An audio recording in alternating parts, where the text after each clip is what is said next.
brings us on to the Eddie Nketiah subject massively. This super chat says, is Nketiah's new contract now looking like a masterstroke from Arsenal? And does Jesus start in front of him when fit? Yes, trust Arteta. He knows way more than we do. I mean, I definitely was somebody that was like, why did we do this? It doesn't make any sense. 100%. But Arteta tends to be right. And for a backup, or somebody that's in our front line, but is not necessarily a starter. I think a lot of people, if his name wasn't Eddie Nketiah and his name was Edinho something playing in the Bundesliga, people would want him. Like, his underlying metrics are great. He scores tons of goals. I mean, that's 6 goals in 7 starts. And everybody said we were finished after the World Cup. There's so much pressure on him as well, because he sat there and said, if you give me a run of games, I'll score goals. And if you do that, you have to put your money where your mouth is, and he's done it. So it does look like a master stroke from Arteta. I stop questioning him as much, probably.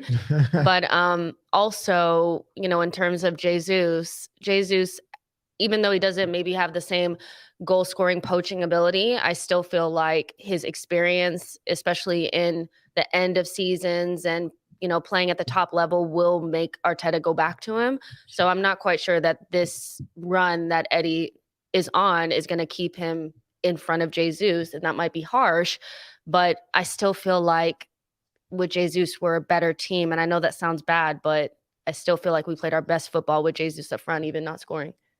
Yeah, no, I agree with that, but Eddie Nketiah is doing his job. And I was, again, a massive critic of him getting 100 grand a week, brand new contract, the number 14 shirt as well, the iconic number 14 shirt. And, he's taken his opportunity. That's all we can ask. He knew that when he signed that contract and Gabriel Jesus came in, he wasn't going to be first choice striker for Arsenal. And now that Jesus is injured, he's come in, and like you say, Jess, 6 goals in 7 games. You can't argue with that. So yeah, maybe we should trust Arteta a bit more, especially me. Do you know what though, Brandon? I give you a lot more credit than 95% of other Arteta outers, because you've admitted you were wrong, and at no point in the season did you stop showing your face. Most Arteta outers have just not. I mean, the first 10 games of the season, DM them, do you want to come on and chat? Do you want to come on and talk? And they just, I'm busy. You were never busy when you weren't winning. And it's all, at least you've shown your face. You've said, look, I got this part wrong. And this is the thing with football. Everybody gets things right and everybody gets things wrong. People say, you questioned Eddie Nketiah. I did. I questioned whether he was good enough to lead the line for Arsenal, like about 50% of Gooners. Equally, about 90% of Gooners said Ben White was average and Tomiyasu wouldn't work. And I said, I think they're really good signings. We all get things right. We all get things wrong. That's, predicting what goes on in football. No one's got 100% shoot rate on that. But it's about admitting when you're wrong and praising when it needs to be given. And Nketiah, for me, I get what you're saying about whatever the manager decides to do, you're going to trust him. But I think Jesus has got a job getting back into this team, because one thing Arteta seems to promote is meritocracy. If you're playing well, if you're delivering, you get into you look at Ben White. Ben White went to that right back role. If Ben White was struggling, Tomiyasu would already be the number 1 right back again. Unless you're one of Arteta's guys, though. There are certain players in the team, you don't really know it until you see a situation like this, that automatically, no matter what somebody else is doing. Who's these guys? Xhaka, Saka. I have a suspicion Zinchenko and Jesus. I think he bought them from Man City. I think Odegaard is one of his guys. Odegaard is one of his guys as well. There's just certain players, and Ben White. Every manager's got that, though. But he is, though, until someone comes in. And you look at, if Trossard comes in, and just say Trossard has to play in a central role because injuries make that happen. And Trossard is just, consistently for 3 months, top-class scoring, assisting. He'll become one of the favourites. The manager's favourites are basically players that are delivering for them. And I think that's the good thing with Arsenal. This isn't a negative. Some gooners might take it as one. I'm jealous of that. That's where I want Man United to get to, where you've got a bench and you're thinking, I want those 5, 6, 7 players on the bench licking at their lips at opportunities of getting into the first team. But Eddie Nketiah stepped up to a whole new level. From a rival's point of view, how do you rate him, Neeks? Listen, I didn't rate Nketiah. I did not. I've called him all kind of... Do you still? Well, listen, not? I was like, he's great at pressing. We always showed that. He forced mistakes. A few of his goals, if it's last season, I think it must have been last season, were he was forcing the press and actually picking up mistakes from either the keeper or the centre backs. But I underrated him in the fact that I didn't think that him starting was going to be the same impact of him coming off the bench. Coming off the bench and scoring a late goal or running at a defense that's wide open is completely different from starting a game 90 minutes and scoring at different periods of the game against different kind of defensive, deep lines, high lines, whatever it might be. And he's done all of that.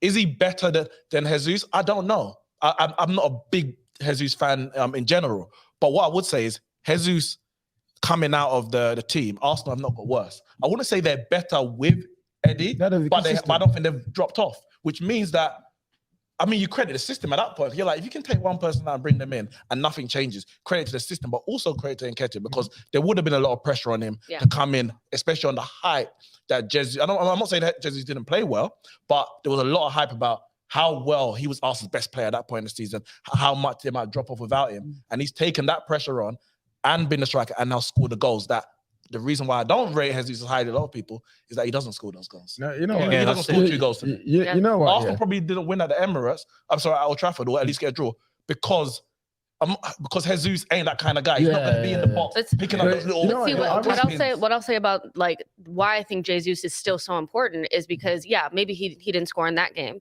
but we beat Newcastle if Jesus is there because we need another dribbler.